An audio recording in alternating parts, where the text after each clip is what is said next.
What's up, everybody, and welcome back to Fireside Rangers. I'm your host, Anthony Ribardo, joined by my co-host, Eric Wilson. And the New York Rangers are in third place. They're closing in, trying to make the race to win the Metro Division. They're playing well lately, coming off of a huge win last night. Mika March is in full effect. And so we're going to discuss three reasons why the Rangers might actually still be able to win the Metro. Despite being behind a little bit in the standings, they still got a really solid chance at it with a few games left to go on the schedule. So we're going to go ahead and dive into our three reasons why they might win the Metro. But before we do that, make sure to leave a like if you do enjoy and subscribe to the channel if you're new. But without further ado, Eric, how are you doing today? And what are your thoughts on the Rangers still having a chance at pulling out the Metro? Doing pretty good today. And, the Rangers, they do have a chance. It's definitely not going to be easy. There's a lot of things that are going to need to happen, but it's still possible.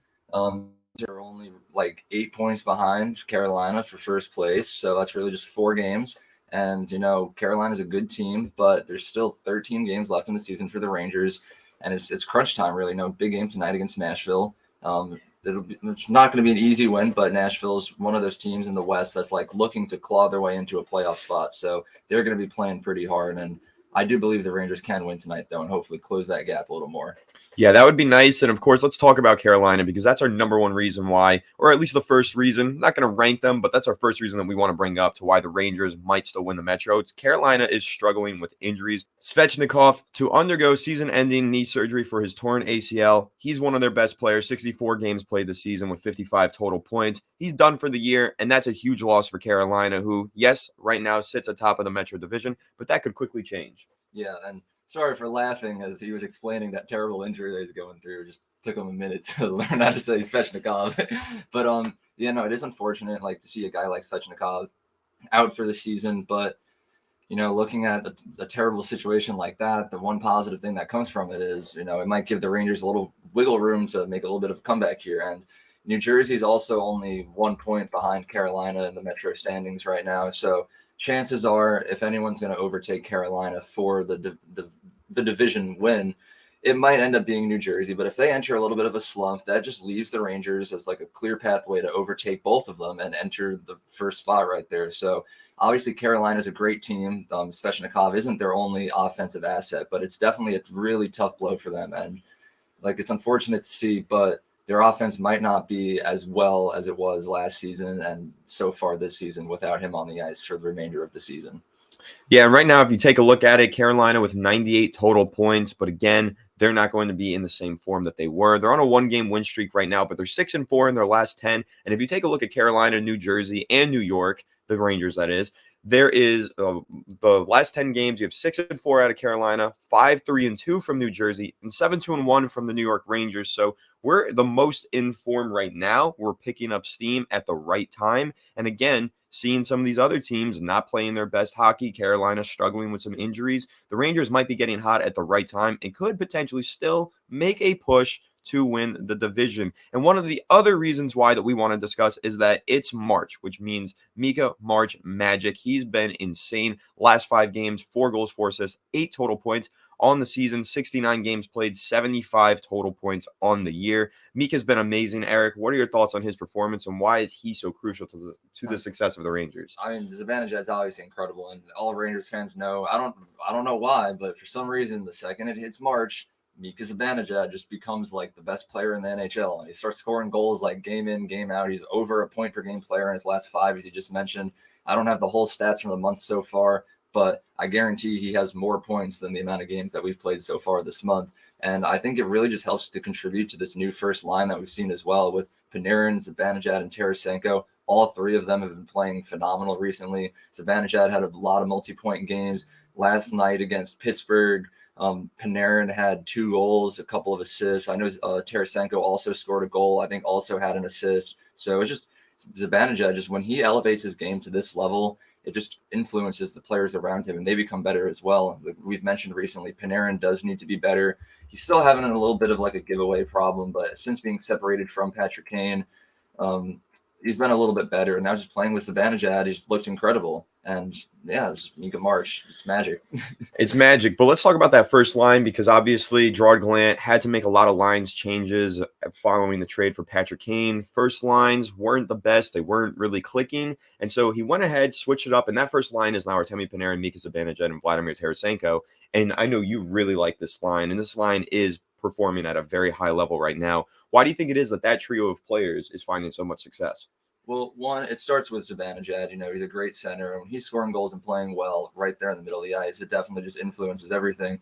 And then it's just the combination of Panarin and Tarasenko, where Panarin's more of like the passing playmaker type of guy, and Tarasenko's more of like the shoot first. I'm gonna be the one to score the goal type of player. So we just a good player, a passer, and a scorer just combined. It's like the perfect line right there. And then the same thing just kind of like filters down into the other lines as well, where like the second line you have Trocheck, who's like the same thing as Zibanejad, just not as impactful right now, and you have Patrick Kane, the passing playmaker, and then Chris Kreider, who's like the pure goal scorer. So it's like a similar trend throughout the first two lines there in the top six, and it's working very, very well so far. Obviously, we saw Panarin and Kane didn't work out too well. The chemistry is still building, but I know last night Panarin's second goal, I believe, was assisted by Patrick Kane. So we did get to see a little taste of that magic that we know exists and it's just waiting to come out right there. So I like the way that the lines are set up and it's working pretty well. So and then like after that, you have the kid line on the third line, who's been a little cold recently, but we know they start to heat up towards the end of the season and will be very impactful in the playoffs. Fourth line also been pretty good. Tyler Mott scored a goal against Pittsburgh. Jimmy Vesey obviously always plays very well, and Barclay Goodrow has scored a couple goals too. So these lines right now that we have are pretty perfect the way that they're set up. Zibanejad, obviously the number one player on the team right now, the way he's been playing, but that just kind of trickles down into the rest of the lines and just creates such an impact on the team. So I like these lines a lot, and I'd be completely okay entering the first round of the playoffs with these intact. Yeah, and taking a look at the last 10 game stats for the New York Rangers and Mika Zibanejad in particular, 6 goals, 7 assists in the last 10 games, 13 total points. He is just hot right now. But that whole first line is Vladimir Tarasenko with 3 goals and 6 assists in the last 10 games, and Artemi Panarin also over a point per game, 4 goals, 8 assists, 12 total points in the last 10 games. Really, though, taking a look at the lines, if there is some cause for concern, if there is a reason why the Rangers have no chance of making it to the Metro, well, the slump that the kid line is in is pretty concerning. I mean, you've got Kaapo Kakko with only 2 assists and 0 goals in the last 10 games, 3 assists and 0 goals for Philip Hedl in the same time frame, and Lafreniere 4 goals, 0 assists. The kid line needs to pick it up here. So before we dive into that third reason why they could make it to the to win the Metro, Eric, what are your thoughts on the kid line? I mean, you're looking at the stats here. Even the second line is putting up a lot of points. Trocheck is at 11 in the last 10. And you're looking at the first line and just how much production you're getting out of that. That third line, the kid line, really struggling. So what do you think they need to do to really turn things around? I think it's really just like a combination of giving it time and just letting them play a little bit more. Because you look at the top six with the time on ice. You get Zibanejad playing 19 minutes a game. You have Trocheck playing 19 minutes a game, and then like Philip Hedl only like 14 there. So he's not playing as much. When you're not on the ice as much, you're not going to put up as many points. The points will come in, but they're going through a little bit of a slump right now. Just get them out there, let them skate around, play together, and they'll eventually start coming in. But if you want just like one like fundamental reason, like a way to actually improve besides just waiting, give them a little bit more power play time. I know Philip Hedl and Kaapo Kakko are both on power play lines. Lafreniere is not, I'm pretty sure. But just let them play out there a little more. Our power play units are 2 of the best in the league. You have Patrick Kane out there, Tarasenko, Zibanejad, Kreider, like all of these players who are like really just star players. And you throw Kaapo Kakko out there and let him play with them for longer, he's going to start scoring more goals and assists. He's going to get that confidence back up and get back into the swing of things. Same thing goes for Philip Hedl, who has been on a little bit of a goal drought. Put him out there with Patrick Kane and Artemi Panarin. See what happens there on the power play. Philip Hedl will most likely score a goal relatively quickly if you do that. So just get them out there, let them play with the big boys, give them time, and they'll find their groove. We know what they can contribute in the playoffs, and I'm fully confident that they will come around.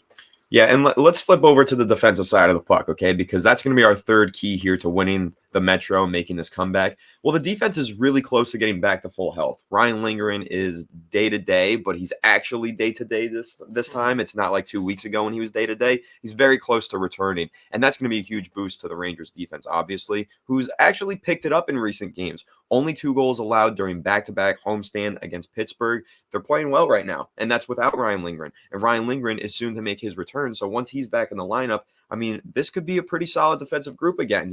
I think that once Lindgren left the lineup and we were a little thin, Keandre Miller for extended period of time with a suspension as well, that's when the Rangers defense really started struggling to the point where we thought maybe their defense could doom their Stanley Cup aspirations. However, they've really turned it around. And now knowing that Ryan Lindgren is so close to returning, I think this defense might be the key to making that final push at the end of the season and winning the Metro if it's still possible. So, Eric, what are your thoughts, especially on Ryan Lindgren coming back with just the defense and the way that they've picked up their game recently? Yeah, I mean, I think it's been proven that throughout the last stretch of games where we haven't had Ryan Lindgren out there, it really just proves that he is like the backbone of this defense. Obviously, Adam Fox is probably our most skilled right there, but you can tell when Ryan Lindgren isn't on the ice. He brings a big physical presence. He plays like strictly defense. He doesn't carry it up the ice that much. He's a very good defenseman. And recently without him, there were some defensive struggles. You have Nico Mikkola getting top 4 ice time. Ben Harper, who's supposed to just be like a 7th D-man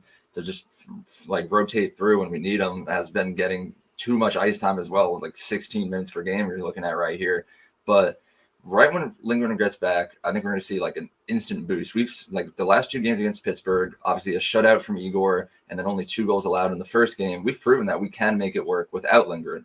So now just imagine what happens when Ben Harper is just out of the lineup. Nico Mikkola is back down to getting 3rd line defensive minutes, and then Ryan Lindgren's back there playing alongside Adam Fox. I think it just sets up a perfect defensive core. Obviously, we know Nico Mikkola I'm not the biggest fan of, but he's okay, I guess. Like, he's not good. He's like the only liability I see out there. But when you're playing down on the 3rd line, especially with Braden Schneider, who is very good, I think it'll be okay.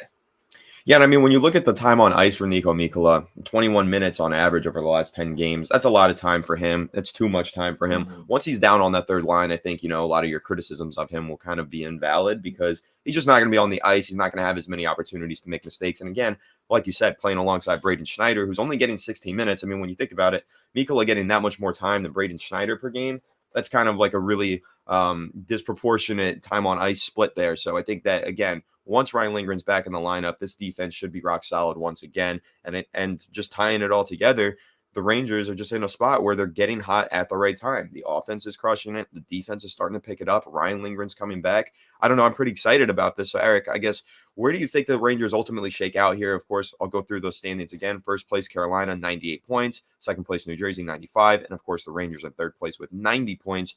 Do you really think that the Rangers can make that push for the 1st seed, or do you think that ultimately we settle for just staying in the 3rd or maybe pushing to the 2nd? I mean, yes, it's possible that we could still win the division, but it's like everything that we've talked about this episode would all have to happen.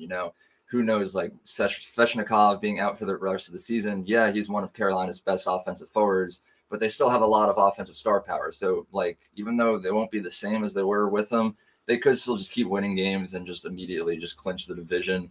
New Jersey obviously is going to keep getting points too. So if we're going to catch up to them as well, we're going to need them to go into a bit of a slump too. The defense, who knows? They played good the last 2 games. They could all fall apart again.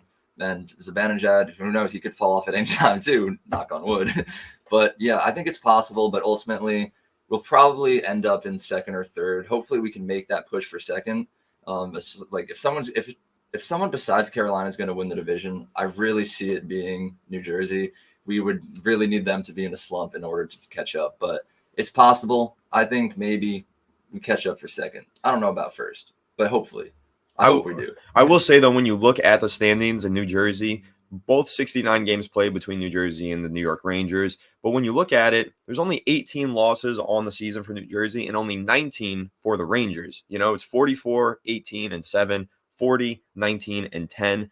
I don't know. I think that when you look at that, this many games left, the Rangers do have a chance here to maybe put up a few more wins and maybe, New Jersey finds himself in a few overtime losses. If the Rangers can go ahead and turn their overtime visits into wins, because, I mean, that's really the only key difference here is that the Rangers have 10 overtime losses versus 7 for New Jersey. If they turn 3 of those into wins, we're right neck and neck racing for not only the 2nd place seeding, but also for the 1st place, since there's not really much of a difference between the 1st and 2nd seed. Yeah, and like it's possible. And I'm always the type of fan who's like, I want to win as many games as possible and finish as high in the standings as possible. But I know there's going to be people out there who are like, do we even want to win the division? Because if we enter at the top and then start playing against wild card teams, then there's a chance we might have to go through the Atlantic and play against Boston and Toronto early on. The Rangers this season have been better away than at home for some reason. So it's like, do we want to finish in second rather than third, where we play better like as an away team? I don't know. There's like, these are questions that like people start to ask at this point of the season. Me personally, I'm always just like, just win, win, win. I don't care. Just if you're winning games, that means you're better and you can beat anyone. But there's a lot to consider at this point of the season. It's like, where do you want to finish? You know? I mean, that's a good question. And of course, that's something we're going to continue to dive into as we inch closer to the postseason right here on Fireside Rangers. So make sure to leave a like if you did enjoy this episode and comment your thoughts down below in the comment section, and subscribe to the channel if you're new and ring the bell so you don't miss an episode. I'll catch you on the next one. Have a good one. And let's go Rangers.